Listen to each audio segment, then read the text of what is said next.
Hey everyone, before we get into today's video, there was a serious topic I wanted to bring up. So if you follow the Instagram, I'll put it right here, I guess. You will know that I was recently diagnosed with BPD, borderline personality disorder, something like that. I think that's what it is.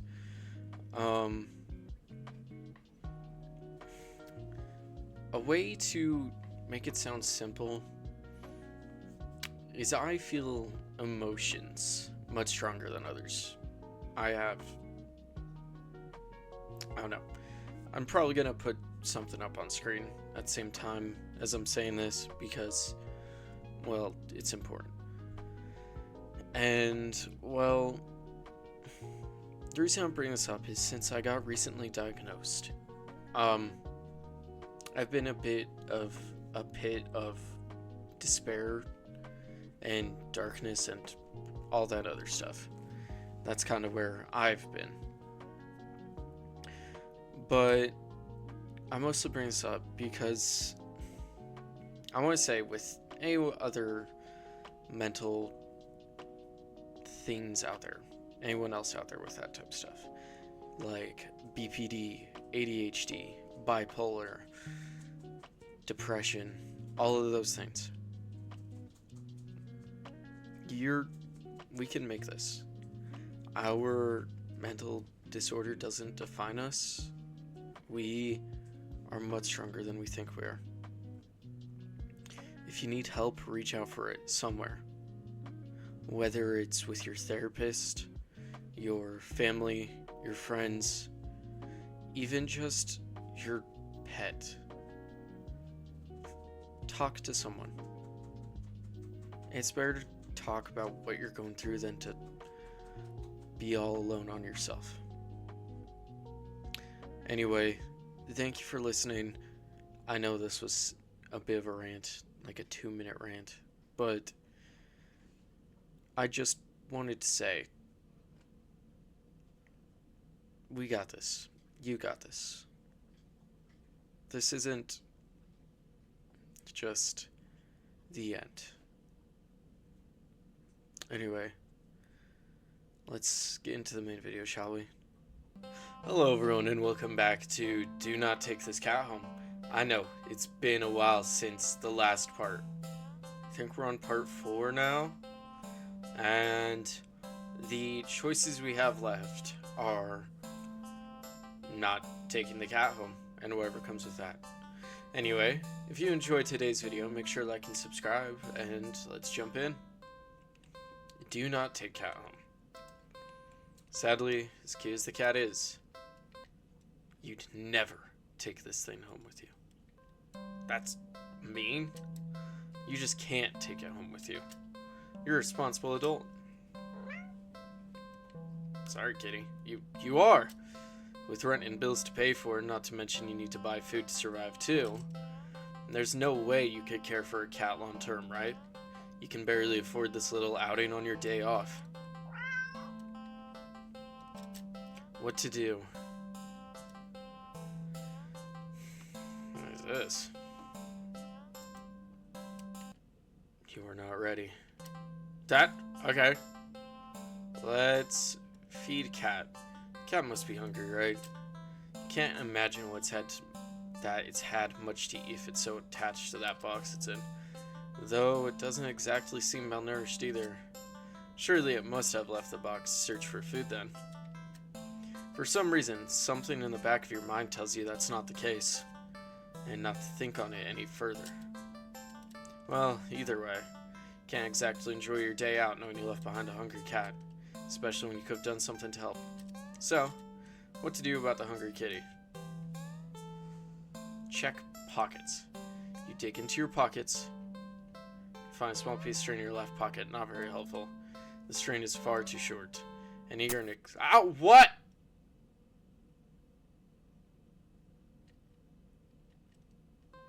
In your right pocket is a bar of chocolate. You find a chocolate bar? Is it? Nope, it's not even expired. Quite the find indeed. You're about to offer it to the cat, when suddenly you're hit with guilt as you remember something gut-curdling. Chocolate is toxic to cats. Is it? I thought it was just dogs. Oh my gosh, You resist the urge to vomit at your near mistake. You feel so guilty you throw the chocolate bar away into a nearby trash bin. An almost cat killer doesn't deserve chocolate. You go back to the cat barely able to stand its innocently oblivious expression. It doesn't even know that you almost... I'm so sorry. I don't even know what to say. What? You're a horrible person. You know what? Stay there. I'll be right back. You leave the alley and return with a whole fish you bought at a nearby grocery shop. It was a bit pricey, but it was the least you could do. Why'd the music stop? The cat eagerly accepts your offering, munching happily at the fish after you'd placed it in the box. You want to smile at the sight, but you just feel so awful. Sorry again. The cat seemingly pays you no mind as you slip back out of the alley. Not feeling like you deserve a peaceful day out, you decide to just head back home. Huh? Oh, on the way home you notice more cats than usual, watching you from their hind spots. But you try not to think about it. Okay, you can't help but wonder if they know what you'd nearly done. But... why are there so many cats? It's not like you meant to hurt anyone. Out the eyes again, right? You finally reach your apartment building. You're about to unlock the door when...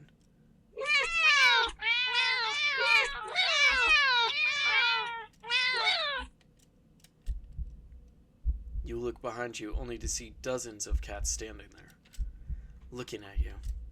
Did they see you feeding the cat in the alley and thought that you had more food for all of them? I'm sorry, I don't have any more food for you. None of them move an inch. You're starting to feel a little unnerved when finally a single cat pushes its way to the front end. It's the cat, isn't it? I know, it's just a cat. Oh, it's you. Oh, it's... held carefully between its teeth is the chocolate bar you'd thrown away earlier. Places the chocolate bar down in front of it before looking back up at you. All the cats look up at you. You can feel their judgment. You feel your sins weighing down heavily on your back. But without the money to buy enough food for all of them, you don't know what to do. Beg for forgiveness? You collapse to your knees and bow down low as you start to earnestly beg for their forgiveness. I'm so sorry, I swear. I'd do anything to make it up to all of you, but you're out of options. Suddenly. Oh, they're gonna eat me, aren't they?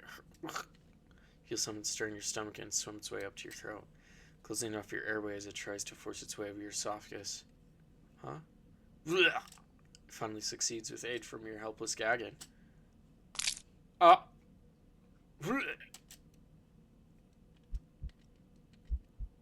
What the... lying on the ground in front of you is a fish. Is a flopping fish. You just threw up a living fish. What the hell? The cats come rushing forward, all tearing hungrily at the fish. You're happy to finally be of help, truly. But how? You throw up another fish. And another. And another. And your stomach hurts. You're getting dizzy. You fall to your knees. Tears and snot are streaming down your face by the time you cough up a final tiny bloody fish and collapse forward. Your throat and stomach both burn in a way that feels dangerous. You start to fade out. Despite the pain, you strangely feel a more overwhelming sense of hopeful pride that you've made up for your disgusting actions, that you've been forgiven. What? The sound of happy cats munching away at their fish fills your ears. Then... huh? Chocolate bar. Feel something being nudged into your hand. Feels like it's the bar of chocolate you'd found in your pocket. Smile weakly. You successfully atoned, but you don't really have the strength to eat your reward. Sadly, the last taste in your mouth as you leave this mortal coil doesn't get to be that of chocolate, but raw fish. Ending 24, fishing for pardon. Now let's go inside. You decide cut your losses and head inside. Your sins weigh down on you, but you're only human. What more can you do? Jeez. Try to ignore the yelling of the neighborhood cats as you go about your chores. Consider preparing dinner, but how could you enjoy it knowing how hungry those poor cats outside are? The ones you've wronged? Technically, I wronged one cat, and I made up for it. You decide to take a bath and go straight to bed without dinner. A fitting punishment for someone like you. You forego the fancy bath bubbles because you don't deserve them and sink into the water with a sigh. Your mind races, but you can't really think of any immediate solution that doesn't require more money. You wish there was something, anything you could do to make things right. Suddenly, your legs start to feel really itchy. You try to lift one leg and see what's going on, but what rises out of the water isn't a pair of legs. I'm becoming a fish! It's a fishtail. You feel dizzy at the sight. Maybe you're loosening from stress. You try to climb out of the tub to cool your head, but instead of your hand rising up to brace itself, it's a fin! Yep, a wet fin stretches out to plop on the rim. It's too weak to hold your weight, and you're so startled by the sight. What just happened? That you slip and smack your head on the side of the bathtub, passing out almost immediately. Am I gonna get eaten alive? You're awake. You think anyway. You open eyes, and you're underwater. You must have slipped beneath the surface of the bathwater, you gasp instinctively. Except not really. A bubble simply floats out of your mouth, up, up, up to the surface. You're broke as heck, so you know your bathtub isn't that big. Did you shrink? But how? And even if there were a reasonable answer, it wouldn't explain how you haven't drowned yet. Swim to the edge of the tub and see the truth in your shadow silhouette. You've been turned into a fish?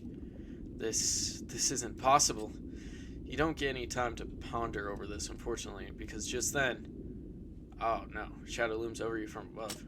You look up and see the cat. It peers down at you from beyond the water's surface. And then you realize this is the answer. This is how you're meant to atone. With a heavy heart, you swim up to the surface. The cat scoops you up, tossing you out of the tub and onto the bathroom tiles. As you flop around, gasping for air, or water, you realize the cat wasn't alone. I knew it. Dozens of hungry eyes peer down at you. You can hear the yelling of what sounds like hundreds of cats outside your bathroom window. You spend one last look to the cat before closing your eyes and accepting your fate. As the cats descend upon you, tearing at your flesh, you find yourself mourning the fact that you're not even big enough to feed all of them. Even in the end, you couldn't properly atone. Your efforts, your life, all of it amounted to nothing. Ending 25, seafood sacrifice. What the fuck?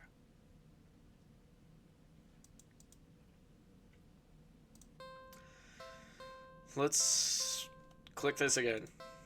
Not yet. So, what do you do about the hungry kitty? Not yet, okay. Look around the area. Glance around the dark, dingy alley. And only see garbage bags, trash bins, empty cardboard boxes, and scattered litter here and there. If there were something for the cat to eat, surely would have found it by now, right? But you don't want to just give up so easily. You keep looking. You look and only see garbage. You sniff and only smell garbage. You listen. What? You just barely make out the sound of faint scurrying by a trash bin a few feet away. Quietly. Oh, so quietly. You creep over to the bin. And you lunge. You weren't very graceful in your attempt. You stumbled and knocked over a stack of nearby boxes full of more trash. But as you stand up, grasped in your hand is a small mouse. Aha! The mouse squeaks and shrieks in distress, wriggling and struggling desperately in your grip. You're holding it too tightly and carefully for it to be able to bite or scratch you, though. It wears itself out eventually and looks up at you with big black eyes. It's completely at your mercy. Well, let's feed the mouse to the cat. Oh, Jesus. The mouse looks scared, as if it can sense your intentions. It weakly starts to struggle again. Ah. The mouse is reluctant. Feed the mouse to the cat. Feed the mouse to the cat. The cat tears it apart instantly.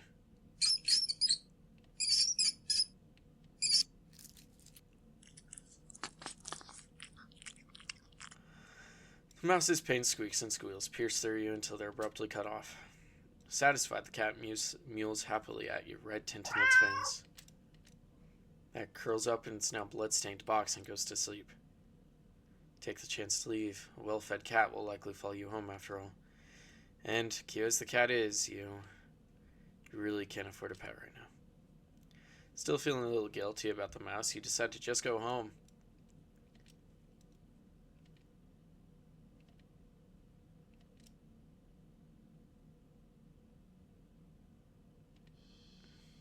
After a long walk home, you finally enter your apartment.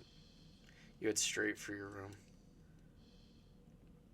and collapse on your bed, falling into a fitful sleep. Later, you wake up. Mouse PTSD! To squeaking and scurrying noises all around you. So loud and constant, they sound like screams. In the darkness of your room, you see the shifting shadows of hundreds of mice surrounding your bed. You try to run. Out! Ah! But you cry out as twin lances of pain raise up your legs. You fall off the bed in your attempt to escape, the hordes of mice dodging you as you crash to the ground. You can't stand up. Looking back and squinting in the dark, you just about make out the source of your pain. They bit my legs! The flesh and tendon of your heels and ankles are mangled, bitten through your socks. No, leave me alone. Desperate, you crawl with only your arms towards the door. The mice descend upon you, biting into your skin, gnawing away pieces of you. Start to fade in and out of consciousness, but you still reach out for the doorknob. Your arm heavy, you weighed down by the mice clinging to it with little claws and tiny teeth. You manage to jostle the knob enough for the door to slowly swing open. Plop. But your outstretched arm suddenly falls to the ground lifeless. You guys work fast. The mice manage to chew through the flesh and bone of your now dismembered limb. As a few mice creep forward to curiously inspect your arm, you stare blankly at it for a moment before sliding your gaze up. In the newly opened doorway sits a familiar-looking mouse. It stares at you. The darkness in its beady black eyes. You can't begin to measure their depths. Ah! I'd be lying if I said that didn't scare me. Know where the hatred pouring out from within them. All of it aimed at you. You collapse, head hitting the floor as your other arm is eaten away as well. You're not sure how you're still conscious. The pain should be indescribable. And yet, you just feel a cold sense of loss. The mice have clustered along your back now, gnawing and ripping their way between your shoulder blades. Into your back, into your chest. You weakly cough up blood. They must have damaged something important. Feel something being pulled out of you.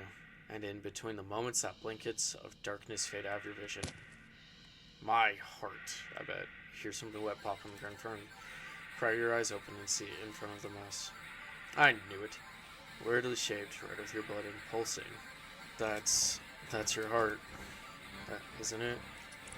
The other mice all descend upon it, abandoning your half-eaten body. You're losing a lot of blood. You feel sleepy, but you also feel anger? Yeah, so much anger. How dare they? How dare they? The last thing you see before your vision fails you is a pair of glowing eyes staring in from the darkness beyond the doorway. You can hear squeaks and shrieks of terror all around you.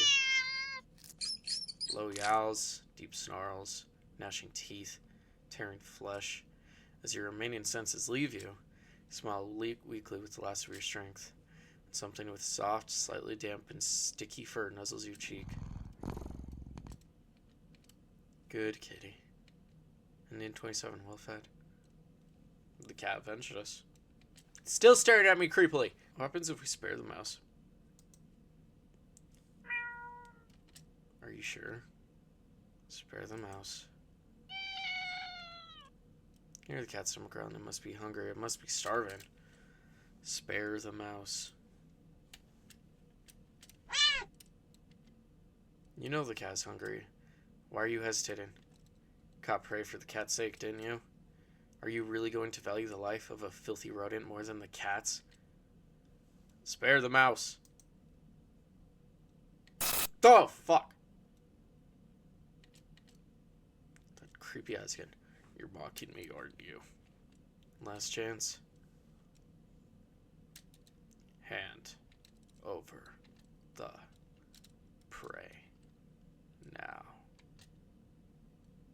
Spare the mouse. You let the mouse go. It scurries away, squeezing into a tiny hole in the wall. But you don't pay it much mind. You don't flinch as a giant clawed paw slowly falls in front of you, blocking your path to the alley's entrance. Now that you had any delusions about escaping, the guy's hungry after all. You close your eyes in acceptance as the paw gently pulls you back, and in 26, a life spared. Thank you for watching today's video, everyone. We will upload the next part tomorrow, I believe. I don't think I'm doing anything tomorrow. Yeah, we'll upload the next part tomorrow. Anyway, have a great day, everyone. Stay safe. Subscribe. And bye now.